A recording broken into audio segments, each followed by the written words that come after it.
हाय guys, welcome again Chaudhary competition classes. तो Indian air force का जो सेकंड इनटेक 2021 है उसका सेकंड फेज चल रहा है अभी फिलहाल। तो देखा जाए तो जो कैंडिडेट इन्होंने जो अपना रिव्यू शेयर किया है ये अभी PSL में इनका नाम आ चुका है। और जो अभी सेकंड फेज चल रहा है सेकंड इनटेक 2021 का, उसका सेकंड फेज भी इन्होंने क्लियर कर लिया है। तो आई थिंक इनके पास ज़्यादा ही एक्सपीरियंस होगा, क्योंकि इन्होंने 2 बार GD क्लियर कर रखा है और वहीं आपका 2 बार PFT क्लियर किया है। तो किस तरीके से इन्होंने अपना दूसरी बार में भी अपना GD क्लियर कर लिया, और ऐसी कौन सी गलती थी जिन्होंने अपनी वहाँ नहीं शो की और जिससे इनका जो PFT है वो भी दोबारा से क्लियर हो गया है। आई थिंक जितने भी आपके डाउट हैं क्लियर हो जाएंगे।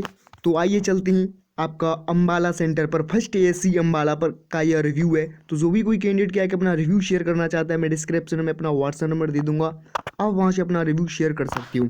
तो आप यहाँ से देख सकते हैं ये मेरे से पहले से ही कॉन्टैक्ट में थे, क्योंकि इन्होंने अपना रिव्यू भी शेयर किया था मेडिकल का भी, और अपना जो रैली की भर्ती हुई थी उसका भी रिव्यू शेयर किया था। तो आप यहाँ से देख सकते हैं मैंने सर अम्बाला से PFT क्लियर किया है आज।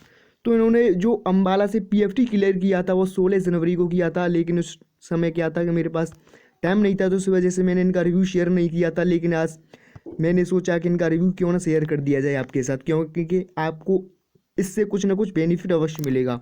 तो आप यहाँ से देख पाएंगे तो सुबह 5:30 की रिपोर्टिंग थी, लगभग 210 बच्चों ने रिपोर्टिंग किया था।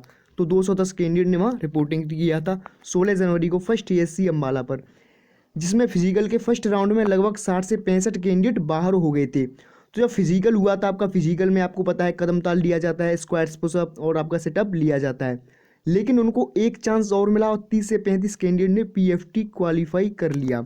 तो क्या था कि 60 से 65 कैंडिडेट आउट हो गए थे, लेकिन उनको दोबारा से चांस दिया गया था। देखिए फर्स्ट ASC जो अम्बाला पड़ता है उस पर दोबारा से चांस दिया गया था PFT में।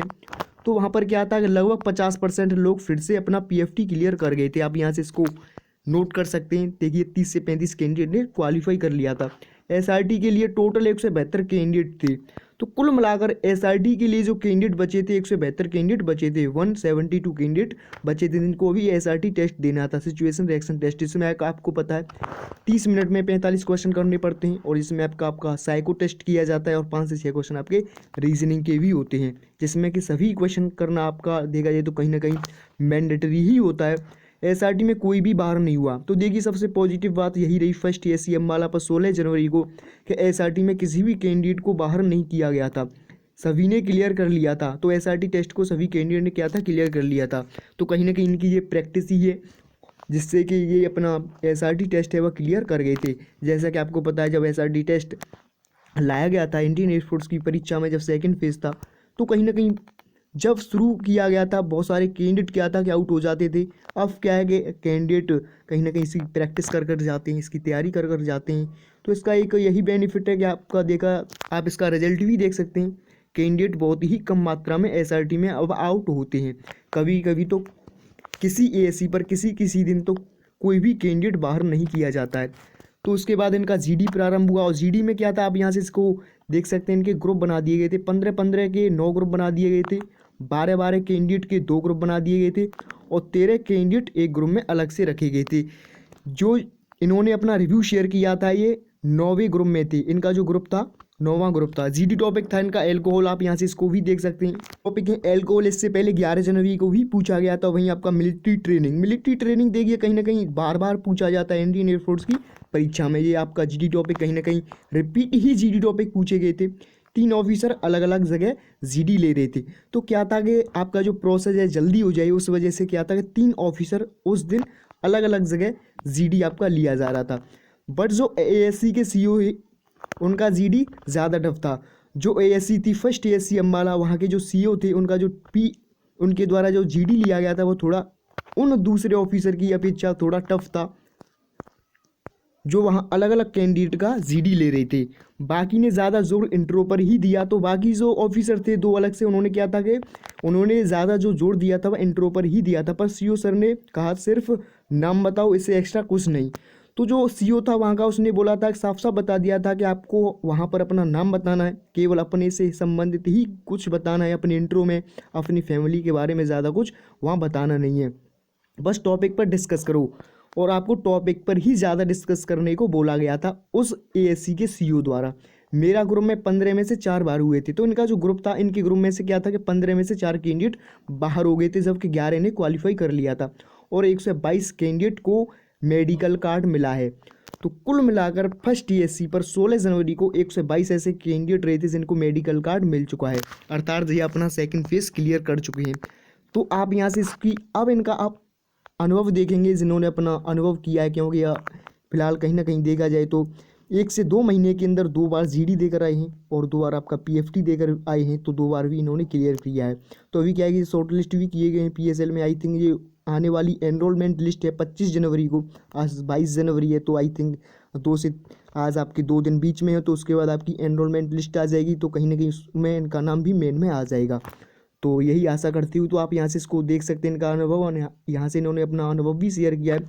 आप इस बात को कैंडिडेट को बताएं कि वे सभी डॉक्यूमेंट्स जो मेंशन हैं सभी लेकर जाएं। तो जो भी कोई कैंडिडेट क्या है कि वहाँ अपना सेकंड फेज देने जा रहा है, और जो भी डॉक्यूमेंट्स आपके एडमिट कार्ड, जो आपका सेकंड फेज का जो एडमिट कार्ड है उसमें मेंशन किए गए हैं, उन सभी डॉक्यूमेंट्स को अपने साथ लेकर जाएं। क्योंकि आपको पता है जब आपका पीएसएल आती है तो उसमें सीवीएस का एक रिव्यू आता है, तो उस रिव्यू से आप बच जाएंगे, दोबारा से आपको उस एसी पर जाना नहीं पड़ेगा, आपका समय भी बचेगा और कहीं ना कहीं आपकी जो भाग दौड़ है उसमें भी कहीं ना कहीं आपकी बचत होगी। तो इस वजह से आप जो डॉक्यूमेंट्स मेंशन किए गए हैं उन सभी डॉक्यूमेंट्स को अपने साथ अवश्य लेकर जाएं, और वहाँ फॉर्म फिल करते समय किसी भी प्रकार की कोई गलती ना करें। तो जितने भी प्रकार के वहाँ फॉर्म फिल कराए जाते हैं, आपको पता है PIQ IQ बहुत सारे फॉर्म होते हैं वहीं, आपका देखा जाए तो जो आपका कॉल लेटर है वो भी फॉर्म वहीं फिल करा दिया जाते हैं। तो उसमें किसी भी प्रकार की कोई आप वहाँ गलती ना करें, इससे वो गुस्सा होंगे और जीडी पर इफेक्ट होगा। तो उससे क्या होगा कि जो ऑफिसर हैं उनका कहीं ना कहीं एक माइंड में बात चलती है कि ये अपना फॉर्म फिल करने में थोड़ी बहुत गलती कर रहा है, तो वो क्या करते हैं, इससे गुस्सा भी होते हैं, क्योंकि गुस्से की वजह से तेरे को एक जीडी ग्रुप पूरा बाहर हो गया था। तो 13 जनवरी का इन्होंने बताया, 13 जनवरी को एक जीडी ग्रुप था, इस वजह से पूरा ग्रुप ही उन्होंने बाहर कर दिया था। मैंने 3 महीने पहले जोधपुर जीडी दिया था जो इससे इजी था। तो आप यहाँ से इसको देख सकते हैं, इन्होंने बता दिया है कि इससे पहले इनका जो जीडी था जोधपुर था 5ASC, आपको पता है राजस्थान में पड़ता है। 3 महीने पहले, तो 2 से 3 महीने के अंदर इन्होंने 2 बार पीएफटी दिया है, 2 बार जीडी दिया है और दोनों बार ही क्वालिफाई किया है। तो कॉन्ग्रेचुलेसन्स। और बट फिजिकल यहाँ ईजी था, लेकिन जोधपुर फिजिकल बहुत टफ था। तो आप इसको भी यहाँ से देख सकते हैं, इन्होंने जिस तरीके से अपना रिव्यू शेयर किया है। तो मैंने इनसे पूछा, अच्छा बताओ पुशअप का क्या सीन रहा, क्योंकि बहुत सारे कैंडिडेट बोलते हैं कि पुशअप में ज़्यादा देर होल्ड करा रहे हैं, इतने कैंडिडेट बाहर हो जाते हैं, इस तरीके का प्रोसेस चल रहा है, क्या होगा, टफ है बहुत ज़्यादा। क्योंकि अभी आपको पता है 22 जनवरी है और कहीं ना कहीं आपका 25 से 26 जनवरी तक अभी आपका सेकंड फेज चलने वाला है। तो कहीं ना कहीं लास्ट प्रोसेस है, लास्ट दिन चल रहे हैं अभी पीएफटी के, और आज 22 जनवरी है और आज से आपके जो फर्स्ट इनटेक 2022 है उसके भी फॉर्म फिल स्टार्ट हो जाएंगे। तो उससे के रिलेटेड भी आपके लिए एक वीडियो लेकर आऊँगा, आपको किस डॉक्यूमेंट्स की वहाँ आपको ज़रूरत पड़ने वाली है और आपको किस तरीके से अपना फॉर्म फिल करना चाहिए। क्योंकि आपको पता है आपकी एक गलती की वजह से आपकी ईमेल आईडी और जो भी कोई डॉक्यूमेंट्स आप वहाँ एक गलत लेकर जाते हो, तो कहीं ना कहीं आपको ही उस गलती का अनुभव आप ही कर पाते हो। तो इस वजह से आप क्या है कि अपने डॉक्यूमेंट्स जितने भी बताए जाते हैं और फॉर्म फिल करने में जितने भी डॉक्यूमेंट्स बताए जाते हैं उन सभी फॉर्म में अपना सही तरीके से अपनी जानकारी दें, जिससे कि आपको ही वहाँ प्रॉब्लम का सामना नहीं करना पड़ेगा। तो आप यहाँ से देख सकते हैं इनका जो मेडिकल है 12 फरवरी को इनका मेडिकल होना है। किस डेट को होना है, 12 फरवरी को। तो इस बार का जो मेडिकल प्रोसेस है कहीं ना कहीं सेकंड फेज़ के तुरंत बाद ही स्टार्ट हो रहा है, क्योंकि आपको पता है इस बार जो एग्ज़ाम था, ये एग्ज़ाम आपको पता है कि सितंबर महीने में लिया जाता था, लेकिन हुआ कब है, नवंबर महीने में। तो इस वजह से पहले से ही लेट था। तो कहीं ना कहीं आपका जो मेडिकल है पहले की अपेक्षा सेकंड फेज़ जो होता है और थर्ड फेज़ का जो अंतर होता है, उस अंतर को देखते हुए कहीं ना कहीं इस बार आपका जल्दी से मेडिकल स्टार्ट हो जाएगा, क्विकली आपका मेडिकल स्टार्ट हो जाएगा। क्योंकि आपका फरवरी महीने में मेडिकल होगा, उसके पश्चात आपका री मेडिकल मार्च में, और आपकी अप्रैल में तो पीएसएल आनी है। तो कहीं ना कहीं बहुत ही कम समय है, तो इस वजह से आपका जो प्रोसेस है बहुत ही फास्ट किया जाएगा। तो जो भी कोई कैंडिडेट क्या इस इन्फॉर्मेशन मिली हो तो चैनल को भी सब्सक्राइब कर सकता है और कहीं ना कहीं इस वीडियो को शेयर भी कर सकता है। जो भी कोई कैंडिडेट अपना सेकंड फेज़ देने जा रहा है फर्स्ट एसी अम्बाला पर या फिर जोधपुर पर या फिर किसी भी एसी पर, क्योंकि उनका जो प्रोसेस है, उनका जो जीडी टॉपिक है, एसआरटी लेने का तरीका है, पीएफटी कराने का तरीका है, कहीं ना कहीं सेम ही रहता है, थोड़ा बहुत अंतर होता है। तो यही आपको बताना था। थैंक्स, जय हिंद।